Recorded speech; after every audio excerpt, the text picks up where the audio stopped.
조갑제 TV 시청자 여러분 안녕하십니까.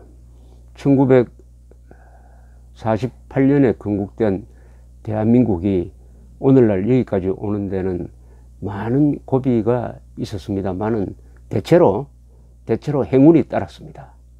행운이 따랐습니다. 건국 그 자체가 행운이었고, 6.25 때 트루먼 대통령이 남침 소식을 듣자마자 적극적으로 미군 파병을 결단한 것, 그리고 1961년 민주화에 따른 대혼란을 수습하고 박정희 대통령이 등장해가지고 최악의 조건에서 최단 시간에 최소한의 희생으로 최대의 업적을 남겨서 대한민국을 경제발전, 민주화, 복지로 가는 길로 이끌었던 점도 그렇고, 서울올림픽이 성공한 점, 그리고 6.29 선언을 통해서 민주화 운동과 군부 세력이 타협점을 발견해 가지고 피를 흘리지 않는 민주화의 과정을 걸어갔던 것, 이게 참 행운의 연속이었습니다. 그리고 1997년 외환 위기도 우리가 적극적으로 세계화로 대응함으로써 우리나라 기업의 체질이 오히려 향상되었습니다. 2008년 금융위기가 왔을 때 이명박 대통령이 또 신속하게 대응을 해가지고 그 위기를 가장 잘 넘긴 나라가 되었습니다. 지금까지의 대한민국 역사는 행운의 연속이었다고 볼 수 있습니다. 그러나 불운이 이제 시작된 것이 아닌가 생각되는 것은 이 탄핵 정변입니다. 탄핵 사태, 국정농단으로 과장된 이 언론의 선동에 국민들이 넘어가고 촛불 시위 속에서 지금까지도 유죄가 한 건도 확정되지 않는 대통령을 현직에서 파면하고 더구나 감옥에 보내고 징역 30년을 구형하는 이런 사태 속에서 국민들이 판단을 잘못한 것으로 아마 역사가 기록할 가능성이 있습니다. 국민들이 집단적으로 판단을 잘못해서 대한민국의 정체성과 정통성을 부정하는 문재인 정권을 선거를 통해서 등장시켰다. 그 뒤에 일어나는 사태를 만약 한국 사람들이 견제하지 못한다면, 역주행을 막지 못한다면, 브레이크를 밟고 핸들을 끄도록 하지 못한다면 아마 탄핵 정변은 대한민국의 절호의 기회를 놓친 국민들의 잘못된 선택으로 기록될 가능성이 높다는 생각이 점점 굳어져 가고 있습니다. 그것은 지금 한반도를 둘러싼 세계 정세가 급변하고 있기 때문입니다. 가장 큰 중요한 변화는 중국이 김정은 정권을 포기하는 것이 아니냐 하는 생각이 짙어지면서 그 중국과 미국과 사이에서 김정은 정권이 무너진 다음에 한반도를 어떻게 하겠느냐 하는 깊은 논의가 오가고 있다는 사실입니다. 그런데 문재인 정권은 이것을 통일의 기회로 삼지 않고 오히려 무너져가는, 이제 앞날이 얼마 되지 않는 깡패 정권과 손을 잡고 뭘 해보겠다고, 그 깡패 정권을 위해서 무슨 봉사를 하는 사람식으로 노니까 이 국제 외교 무대에서의 메이저 플레이어가 있습니다. 여기서는 미국, 중국, 일본, 요 세 나라가 가장 큰 영향력을 한반도에 행사하고, 러시아는 조금 뒤에 있습니다만은 그 사람들로부터 문재인 정권이 따돌림을 당하고 있는 형국입니다. 특히 최근에 중국이 문재인 정권을 그렇게 밀어주지 않습니다. 또한 김정은 정권은 아예 버리는 쪽으로 가고, 그렇다고 그 북한 정권과 대화하려고 하는 문재인 정권을 적극적으로 응원하지도 않아요. 이게 아주 특이한 점입니다. 과거 같으면은 문재인 정권이 김정은 정권하고 뭐 대화를 해보겠다고 하면은 중국이 우리가 뭐 중재라도 해주겠다는 식으로 적극적으로 나왔을 것인데 의외로 냉담합니다. 이건 뭐냐? 중국의 계산이 달라지고 있는 것입니다. 김정은은 안 되겠구나. 김정은과 핵을 같이 없애버린 상황에서 중국에 대한 직접적 영향력을 확보하는 쪽으로 가야 되겠구나. 그러려면은 미국과 뒤에서 빅딜이 있어야 되겠구나. 해가지고 미국과 아마 깊은 대화가 오가고 있는 것으로 보입니다. 트럼프 대통령 또한 계속 북한이 대북 제재에 협력하고 있다는 이야기를 하고 있습니다. 그러면 미국과 중국 사이에 무슨 대화가 오가느냐? 최근에 나온 포린 어페어지에 보면은 중국 전문가가 이런 이야기를 했습니다. 북한 핵을 제거하는 과정에서 근데 미국이 북한 핵시설을 폭격해서 없애버린 다음에 그러면 핵과 그 플루토늄, 우라늄 만들어내는 시설은 누가 장악해서 제거할 것이냐? 그것을 중국군이 들어와서 해주는 게 오히려 좋은 일 아니냐? 폭격은 미국이 하고 육군은 중국이 들어와서 핵시설을 미사일 시설 정보해가지고 해체하는 그런 협업을 논의하는 것이 좋지 않겠느냐 하는 이 제안을 한 것을 보았는데 그 방향으로 논의가 진행되어 있을 가능성이 저는 있다고 봅니다. 그러니까 중국은 이런 계산이죠. 김정은 정권은 이제 더 이상 감쌀 필요도 없고 더불어 김정은 정권의 그 핵무기가 워싱턴을 위협하기는 것도 하지만 북경을 위협할 수도 있다. 북경이 워싱턴보다 더 가깝지 않습니까?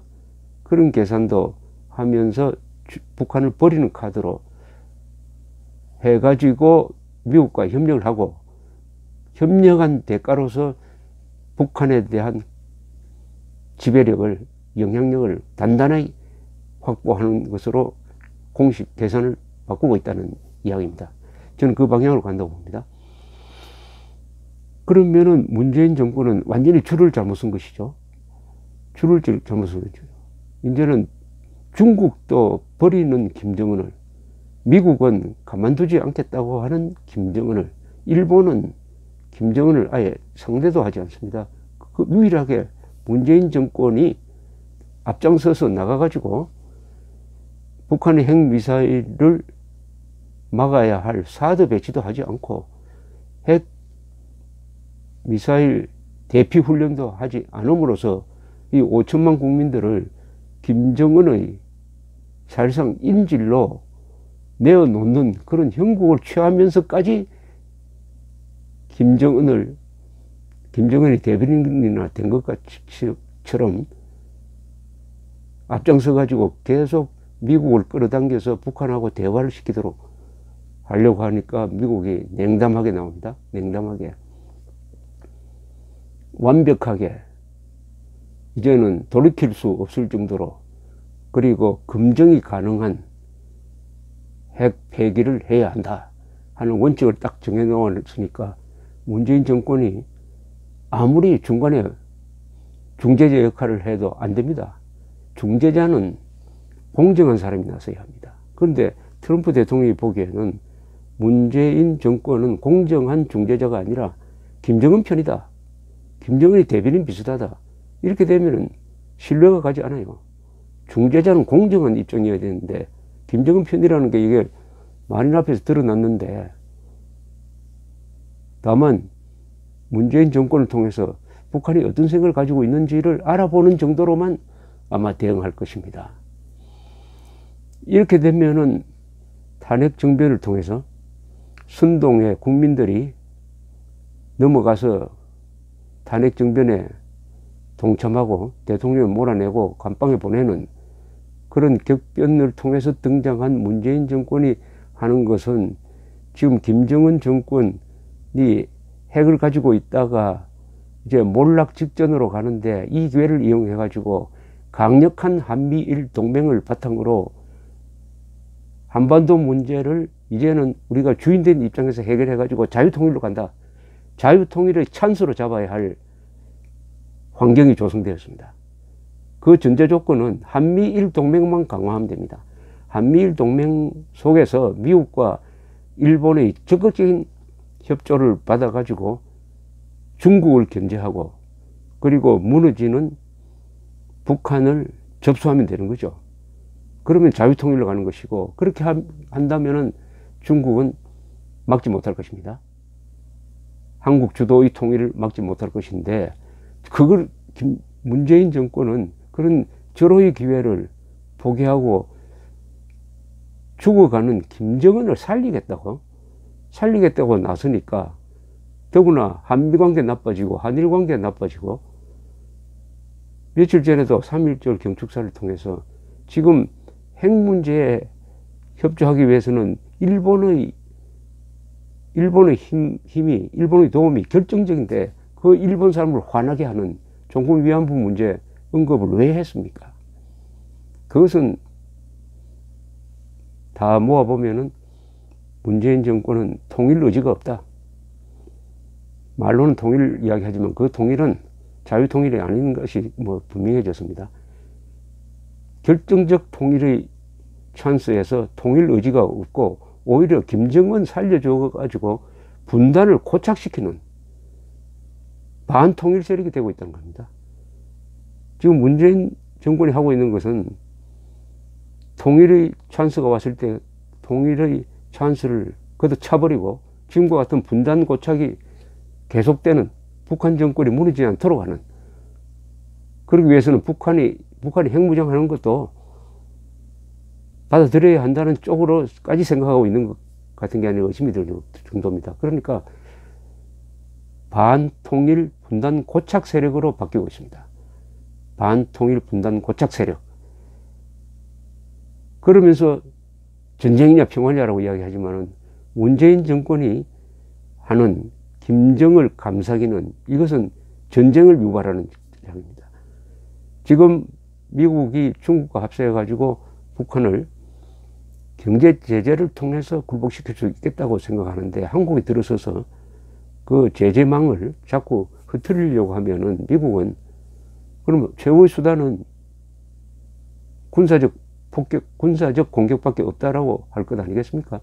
한국 정부가 한미일 동맹 그리고 중국과 협력 체제 하에서 제재를 가장 강력하게 하면서 해상 차단을 할 경우에는 우리 해군이 앞장서고, 이렇게 나왔으면은 나중에 북한 정권이 무너지고 핵 문제가 해결됐을 때 한국의 발언권이 커지는 것입니다. 우리 뒤에는 미국과 일본이 있습니다. 그러면은 중국도 한국 주도의 통일에 반대하지 못할 것입니다. 더구나 가장 큰 우리의 장점이 있습니다. 통일 문제는 남북한 민족이 결정한다. 한민족, 민족 자결 원칙이 있습니다. 국제사회에서 가장 강력한 원리입니다. 그렇게 하려면은 지금 이 시기에 북한의 핵 문제 해결에 한국이 제일 앞장서야 됩니다. 그리고 이른바 리스크 테이킹도 해야 됩니다. 어떤 위험도 감수해야 됩니다. 그렇게 했을 때 거기에 대한 보상으로서 한국 주도의 통일을 미국과 일본이 지원한다. 중국도 받아들인다. 다만 휴전선 북쪽으로 미군이 오는 것은 안 된다. 이 정도의 타협선에서 한국이 통일을 할 수 있는 이 찬스를 문재인 정권이 놓치고 있다. 반통일 세력, 분단 고착 세력이 되고 있다. 전쟁 유발 세력이 될지도 모르겠다. 이런 상황이 어디서 시작되었느냐? 바로 탄핵 사태에서 한국인들이 집단적으로 잘못된 길을 선택했는데, 이 길은 역주행의 길이다. 세계는 지금 김정은 정권의 목을 조아가지고 핵무기를 내려놓도록 하는 쪽인데, 우리가 나서가지고 그 세계의 대세와 역주행하는 쪽으로 달리고 있다. 문제는 역주행을 오래 하면은 반드시 충돌 사고를 일으키는데, 운전자만 죽는 게 아니라 승객도 같이 죽습니다. 그럼 어떻게 해야 되느냐? 브레이크를 밟고 핸들을 끄도록 해야 된다. 그러면 국민들이 국가 생존 차원에서 들고 일어나야 된다. 우리가 지금 이 순간 침묵하면은 자유통일의 기회를 잃고 민족사의 죄인이 된다. 국민들이 침묵하면 안 된다. 국민들이 목소리를 높여서 역주행을 중단시키고 브레이크를 밟고 핸들을 꺾어야 될 시점입니다. 감사합니다.